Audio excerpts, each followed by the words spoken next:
Welcome. This is the Enlightenment Show, and I'm your host, Lauri Schoenfeld.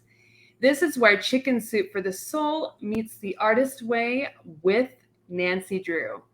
Our guest today is Lindsay Currie, author of The Girl in White. We're going to be chatting with her today all about her new release and what things give her the chills. Welcome, Lindsay. Thank you, Lauri. I'm so happy to be here. I am so stoked to talk about your book. It gave me all the October vibes, which I love October. What do you enjoy most about October, Lindsay? I can't even hardly think of anything I don't enjoy about October. I start daydreaming about October in the summer, which, is maddening for my family, I think. But so I love the turning leaves is probably one of my favorites. I have literally thousands of pictures of random trees, and I just keep doing it because I keep seeing trees that are prettier and prettier than the one before. And sometimes I'll take pictures of the same tree from like end of September to the end of October. So I'm going to have to go with leaves, but there's just something magical about that kind of little bite in the air. And obviously for someone like me who loves Halloween, it's Halloween month, and that's the best time of year. Mm-hmm. I loved how you brought in magic, because that's exactly like the feeling I feel through like beginning of September all through October. Like it's just so magical. It is. There's a special vibe to it. I mean, I don't really, it's super hard to pinpoint, but it's a feeling I don't get any other time of year. Yes.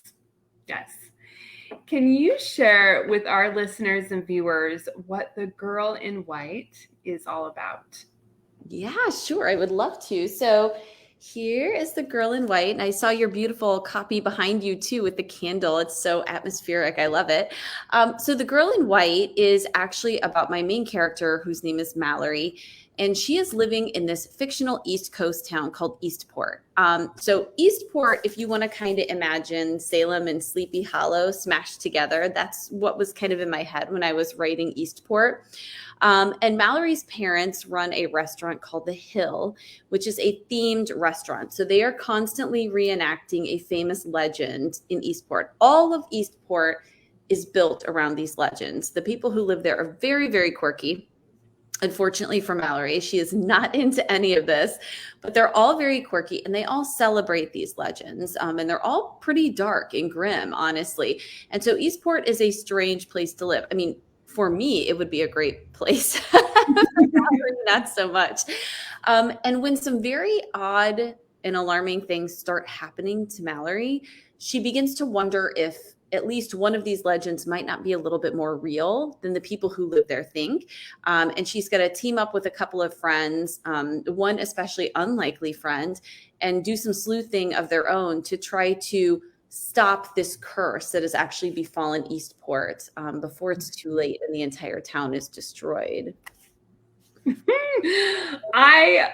You just like mashed up so many of my favorite things of like, you got the mystery, you got paranormal, you just said Salem and Sleepy Hollow together, which are like magic words. I know I think we're kindred spirits because all of these things make me very happy too. And when I was writing the book, I really, you said it has a lot of October feels, which makes me very happy because I was kind of thinking of this town and I wanted it to feel very immersive, right? So if you imagine like the wizarding world of Harry Potter, if you've ever been there or anywhere like that, from the moment you step in the gates, that is where you feel like you are. And everything that carries that theme, even if you go to the bathroom there, you can hear moaning Myrtle in the bathroom. And I thought I really want this town to have that feel where there isn't a block or a sidewalk or a street or a, little nook or cranny in this place that doesn't feel like Halloween. So that's really what I was going for, because I would want to hang out there. I'm not going to lie. Mm-hmm. And that was the fun part about reading your book, is literally the reader gets to stay in that space for the duration of time, which is this whole atmospheric feeling of being right there every step of the way of seeing this town and the legends and, all of the feels of October. What was the first idea that stemmed you into creating The Girl in White? Well, The Girl in White happened a lot like even though I consider this book to be pretty different from my previous titles because it is more fictional since Eastport's not a real place, it did kind of originate in a similar way because I almost said a little bit of, but actually I'm a huge history nerd. So I really like researching kind of obscure and often kind of grim history, things that people either don't know about or don't remember. And so a lot of my books start that way where I'll come across something that I think is really fascinating. And then I end up kind of building the story around that thing. So with The Girl in White, one of the legends in the book, and as you know, there are a lot of legends in the book. They're all fictional except for one. And it's the one in the restaurant. So the legend that I read, I just literally came across this so randomly. But the story was that there was a restaurant in Salem that I believe was called the Roosevelt. And this restaurant kind of backed up against the old Burying Point Cemetery. And the back wall of this restaurant had no windows because it would just be looking at dirt. And so that kind of retaining wall on one very dark and stormy night started cracking, and the cracks got so wide and dirt started spilling in, and then a casket came sliding into the dining room and landed on the floor in the middle of all these people who were eating their, I don't know, clam chowder or whatever they're having. So there's no proof. Okay, there's no evidence that this ever happened, but that's the perfect kind of legend for me to work with because on one hand, it's creepy, but it's also outlandish and a little teeny tiny bit funny. And so I really could see this working in a middle grade book. And I could see a restaurant that was Halloween every day of the year, kind of dramatizing this and reenacting this and celebrating this in order to get people through the doors. So that 2-3 lines that I read in something really sparked the entire book to build around it, just in layers. Mm-hmm. I'm smiling so big on this because we literally just went to Salem at the beginning of the year, my husband and I, and they were talking about very specific legends actually tied to this of a cemetery and like having a corpse come in and the feeling within, that was so like the moment of awestruck, but also like horrified at the same time. Like, what? That's how I was. I mean, I love legends like this because they also get told so many different ways. I always joke it's kind of like a game of telephone. Whatever actually originally happened over the years, as people retell it, it gets so warped, that in some people are retelling it incorrectly on purpose because it's scarier and more fun. And sometimes it just loses a little bit with each person that passes it down. And then by the time I get it and can start writing about it, that though gives me a lot of things to play with, right? Like what actually happened and who do we want to highlight? So although that legend isn't really a focal point of the story, it was the spark that lit the match really for that story to come into my mind. Mm-hmm. Your book is set in Eastport, Massachusetts. Have you personally been to Massachusetts before? I have. I've been to Massachusetts several times. I love the vibe. And now, unfortunately, I've never been there in the fall. So I feel like I've been a little bit snubbed in that department. I think I need to go back in the fall. And actually, my publisher considered sending me to Salem while I was on this book tour, but Salem is a really hoppin' place around Halloween time. And I may have kind of just been swallowed up by all of those events. So ended up not doing it, but I think I need to get there. I need to get there in the fall. I mean, I just love that vibe, that kind of like, I call it cozy Halloween vibe, kind of like Hocus Pocus, that feeling. Yeah. Want to walk the streets in a thick sweater with a hot chocolate or a cider or something. Mm-hmm. Yeah, and the stores everyone seems so friendly. The stores are very magical. Just the vibe is just and the history Were there certain things about the history in Massachusetts as you've gone that you really enjoyed? Yeah, well, I mean, obviously, Salem's connection to witches and that history has always been really fascinating to me. And in addition to that, whole area, I mean, as you know, you were just there. There are just so many legends that Mhm. the positive for me, with even though I created this fictional town, is it's not outside of the realm of possibility that this place could exist. Maybe not for an entire year, but a few months of the year, yeah, and also one of the main themes in this book really being kind of exploitation and how do we make money, and what are we exploiting, right? I think that's something that can come into play with anything, especially if you come back to the maybe how the tourism industry in Salem works with the witch trials, right? So I think there's a lot to work with in that area, historically speaking. Mhm. So, the girl in white is a ghost story. Have you personally had an experience with a ghost? I have had, but so young readers, when I go to schools, this is one of their favorite questions, or it's usually phrased more like, "Do you believe in ghosts?" And I wouldn't say I have had an experience with a ghost, but I would say I have had ghostly experiences. And the reason that I draw that distinction is because I do visit a lot of places for research that are very creepy, and have a very creepy history. And I have had experiences where I feel unwelcome, or I have that chill up my neck and the goosebumps all over my arms, and there is no discernible reason, not something I can see or touch or smell or hear, Mhm. but still something that I feel like is there in the air. And so, do I know for sure if that's a ghost? I don't know, but I definitely feel like it's definitely an unexplained phenomenon, and I lean towards it's a ghostly thing. Yeah. Mhm. I get a lot of screams in schools, and they're like, "Lindsay, do you believe in ghosts?" And I'm like, "Yes, I do." And they're like, "Oh." Kids are so fun with those questions too, because they will tell you whatever's on their mind Oh, with no yes. filter. Yes. Yep. Yes.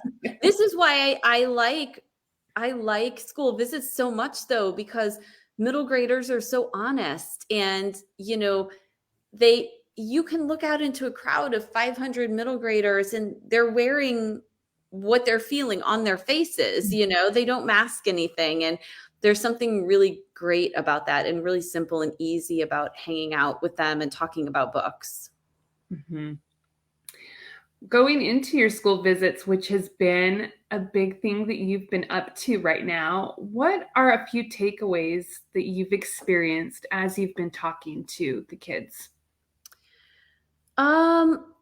I feel like every book tour is a little bit different, but I mean, I for every book, so The Girl in White is my fourth middle grade title, and with every book I do a lot of school visits because I really feel like when I was a kid, I would have benefited tremendously from having an author come to my school. We did not have any such thing, and I think it would have really changed my perception of writing and what I was capable of, to hear an author talk about the struggles and how they overcome them, and how they're not that different from what I was struggling as a student, struggling with. But I think the one thing, no matter what book it is or what tour it is that students and young readers just like you to be genuine.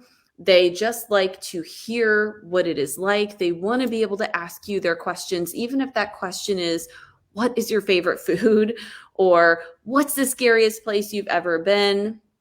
And I really enjoy that energy. Like, I think book to book, the content may change a little bit for me, but that interaction and appreciating their love of adventure and the fact that they're willing to go on these adventures with me is just a fantastic thing.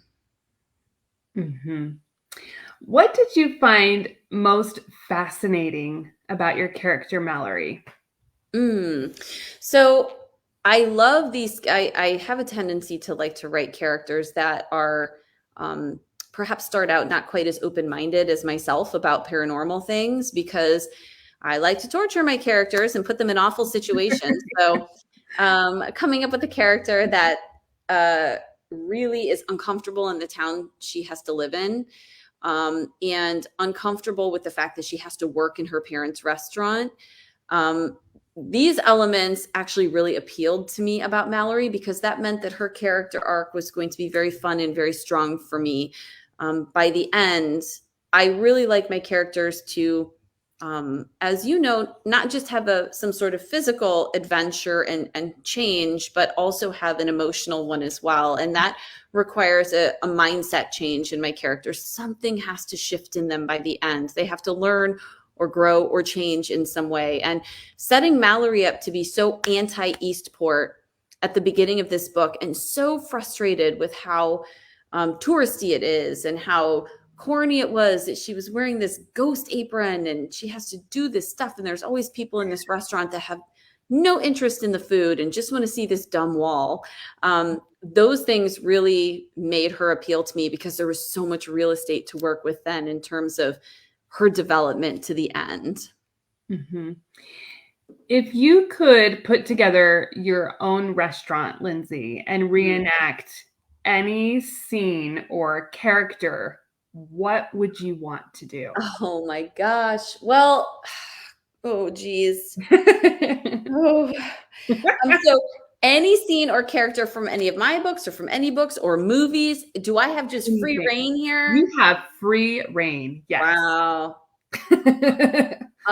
Okay, so I do have a lot of favorite Halloween movies that I would gladly go to a restaurant, whether it be a pop-up or a permanent restaurant, if they could make it. I mean, the movie Trick or Treat, which is a trick or treat, just to clarify for anyone watching, which is kind of a series of short horror stories interwoven with each other, and actually very cleverly written. I mean, I love that. You like that? Have you seen Trick or Treat? I have. I would love to go to a trick or treat themed restaurant with a little Sam at the door, as the host, and just that. I'd love that. I think that would be fantastic. Mm-hmm.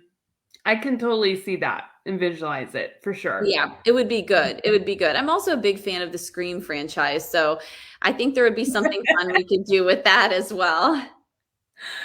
Yes, 100%. As an artist, there are always conflicts and struggles that arise in projects. What was one that you experienced writing The Girl in White? So this was kind of a double-edged sword, I think, because The Girl in White was such a deviation from my previous books. I mean, obviously it's still a ghost story, it's still a mystery, it's still within my brand, but it was so much more fictional. And just to draw a comparison to kind of what I'm talking about. So this is one of my previous books, SCRITCH SCRATCH, that's about a ghost tour bus.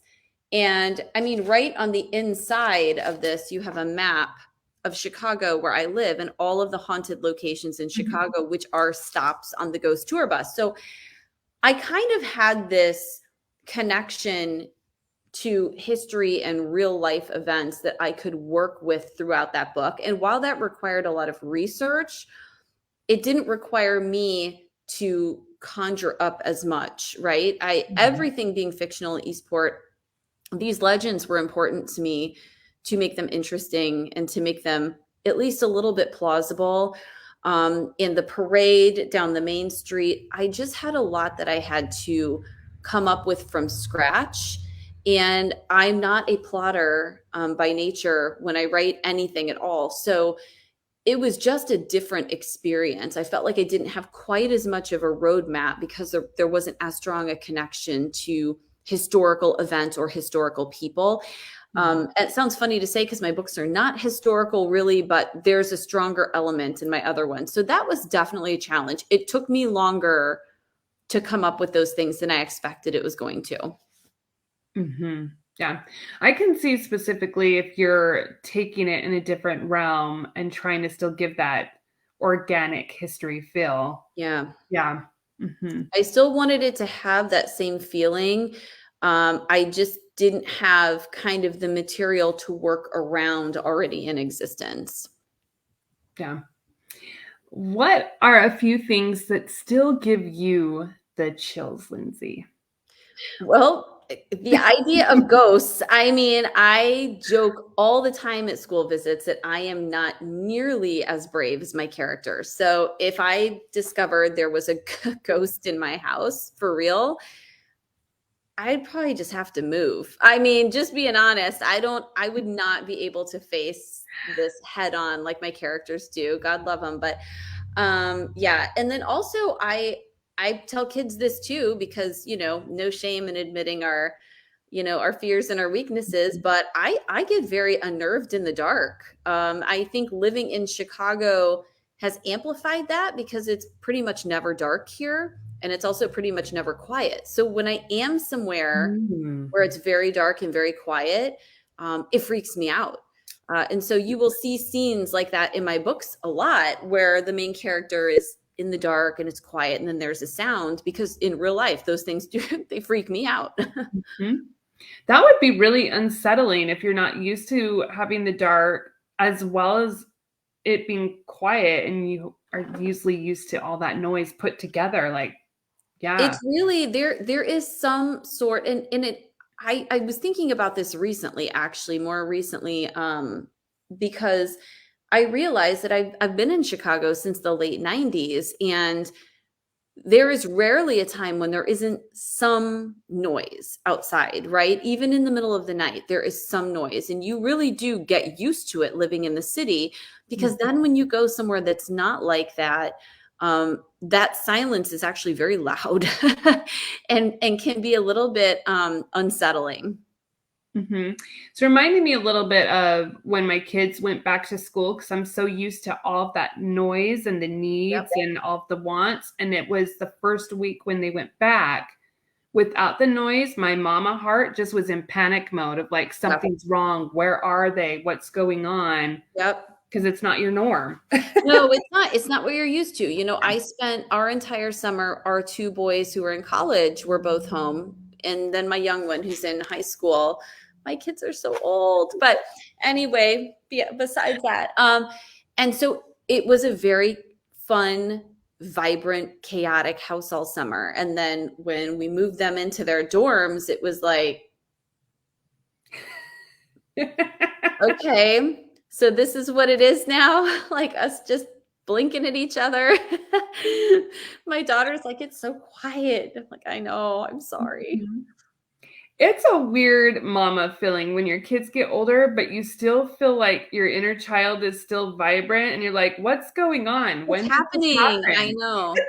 I know. It's like I am aging and I get that, but your brain just doesn't catch up somehow. No, not at all. We're going to turn it to the inner child question segment. Are you ready? Okay, I'm ready. Okay. First question. As a kid, what were some of your favorite paranormal books to read that gave you that hair-raising feeling?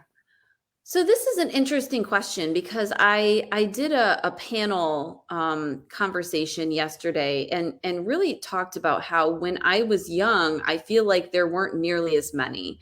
Mhm. There definitely wasn't a solid middle grade in existence. So I really feel like I kind of went from reading things like Judy Blume to things like Stephen King, which wasn't really the best transition. And it really also just was not age appropriate. I do, though, remember one book very vividly that I read when I was younger called The Dollhouse Murders. And that book had definitely had, it definitely had a paranormal vibe to it. It was about this girl who moves to her aunt's house for, I don't know, part of the summer. And she discovers in the attic, I mean, first mistake, I don't know why this girl's going to the attic, but goes to the attic and discovers a doll house that is an exact replica of the house she's in. And then at night, that dollhouse comes to life and the dolls start reenacting a murder. Terrifying. I mean, it was petrifying to me at the time. That book has And it's still out there. It has a different cover. I looked it up recently, so it looks different than it used to. But that book is one of the few that sticks out in my mind as kind of satiating that spooky need that little Lindsay had before she was really ready for some of the books with the heavier adult content. Yeah. Yeah.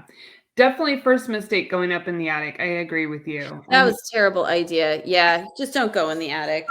Don't go in the attic. Don't go in the basement The either. basement. Just stay on the main floor, people. No basements, no attic. Of course, I would send my character to the basement or the attic also. So, because that's your job. Like, what is yes, the thing you shouldn't be doing? The yes. attic or the basement. Yeah, got to make things hard on them. Second question: when you were a teen, did you walk through cemeteries at night? I did not. I did not walk through cemeteries at night. I think my real fixation, I don't know, word with cemeteries has really blossomed as I've gotten older. My family is now used to me dragging them into a cemetery whenever we're on a vacation or something, because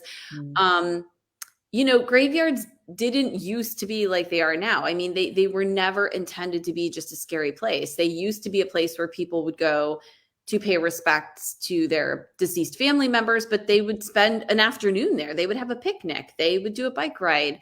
It wasn't a hold your breath as you go past kind of situation like it is now. And when you go through some of these really historic and old cemeteries, you can see that history. You can see in the architecture of the different tombs and mausoleums and, all of the different sculptures, notable people and important events. I mean, I just find them to be a really fascinating place to learn a lot about the city that you're in or the town that you're in. Now, teen Lindsay didn't walk through them, but teen Lindsay did really love creepy things, and she did trick or treat every year, including when she was in college. So yeah, so there was definitely no shortage of my love for spooky things, but I just don't really think that graveyards for some reason registered in there for me when I was younger. Now I'm always in one, but yeah. We have a question coming in for you, Lindsay. Hi, Krista. Welcome. Krista says, do you have a favorite cemetery? Great question. I do, 100%. So here in Chicago, my favorite cemetery is Graceland Cemetery. It is incredible. It's over 100 acres in size. It is filled with so many spectacular legends, ghost legends, legends of all kinds. And it also has sculptures in it from a very, very famous sculptor named Lauri Taft, who did a lot around Chicago. And seeing those in person is really, really cool. So if you are ever in Chicago, not only are there tours that go through there all the time, but you can just walk in during their hours. I would really strongly recommend visiting Graceland. And I do make a lot of videos on my TikTok, and I put some up on YouTube as well in Graceland, because I'm always, if you go there, you may run into me. But it's a really, really spectacular place. Do you like, Lindsay, I love with cemeteries as well, walking through and reading headstones and getting that feeling of the history behind what their story is telling. Has there been a few that you've walked by and just, paused a little bit longer to grasp that feeling and that sense of history there? Yeah, I mean, we have a very famous, it's oddly, it's not in a graveyard, so I'll kind of explain that, but we have a very important piece of history in Lincoln Park in Chicago. It's a tomb called the Couch Tomb. And what's interesting about this tomb, the first time I saw it many years ago, is that it is located between the Lincoln Park Zoo, which is a very famous free zoo here in the city, and the Chicago History Museum. And just to kind of put that area in perspective, it's park. It's park. I mean, people are hanging out, walking their dogs, riding their bikes. It is not a graveyard. And a lot of people in Chicago really have no idea what that little tomb is or why it's there. But I did extensive research on it that ended up going a little bit into my first book, The Peculiar Incident on Shady Street, and then a lot into SCRITCH SCRATCH, actually. That is one of the only remaining pieces of the old city cemetery. So that entire area used to be a graveyard, and there were over 30,000 people buried there. And the even creepier bit of that history is that it's estimated, because there were so many disruptions with this graveyard being relocated, it's estimated that there are 10 to 12,000 people still buried there, in just unmarked graves. Yeah. So every time the city of Chicago digs for something in this very expansive stretch, they dig up skeletons, which is really creepy.